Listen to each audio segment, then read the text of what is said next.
All right, so let's begin where it all starts, which is out in the field. Now, I've seen users with party chiefs and survey crews do all kinds of crazy stuff.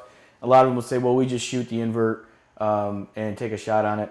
You know, I don't really buy that that's probably the best way to do it. I think you got to go back, and I don't want to say a little old school, but go back to some tried and true methods and a good workflow and process. So what the first thing we do is you want to have a good sketch, and I'm adamant about this. I think a good sketch showing the location of the structure and where the pipe goes to, what other structure that pipe connects to, the size of the structure, and then what the inverts are. So basically, when you're surveying, the first thing you're going to do is you're actually going to take the shot and calculate the manhole, whether you hit the rim, if the manhole's on a slant. Those are all things you got to take into account and say, okay, I took it from the north edge, that's where it's being calculated. And we can apply those into a note saying that that's where the invert was actually taken.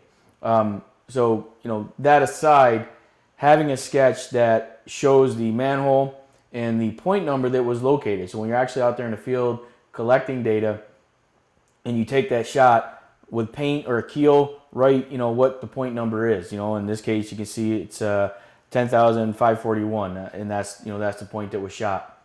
And then after you've gone and you've done your field survey, you come back and you do your sketch. And when you're doing your sketch, you pop the manhole, you measure down, and you put your cut values, and hopefully you can gather the pipe size. If it's unobtainable, put unobtainable, or if it's filled with water, put it's filled with water or filled with trash.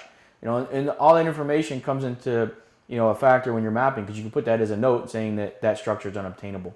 So have a good sketch. And going back to those who say, well, we just shoot it. Well, how do you shoot it when it's 20 feet down in the ground? Especially if you're working in a city such as like we are in Richmond here. You can see we've got combined sewer, storm, sanitary, and some of this is old brick. So there's some old data that's out there that still's got to be collected. So I think the best way to do this is still with the level rod, shooting it down there and getting a good invert elevation, and then taking that invert cut value and applying it to the system that I've developed with Civil 3D. So those are the first couple pieces. You want to get this information and have it set. Now I have this in a PDF. You can also have it in a I print it off, and then I go through a highlighter and mark off, okay, I entered this one, entered that one, and so on and so forth. So, that's kind of the first step. The next step after the field crew goes out and collects the data is obviously to process the data and bring it in. But before we do that, we have to discuss the setup of the software and the user interface. So we're going to talk about that next.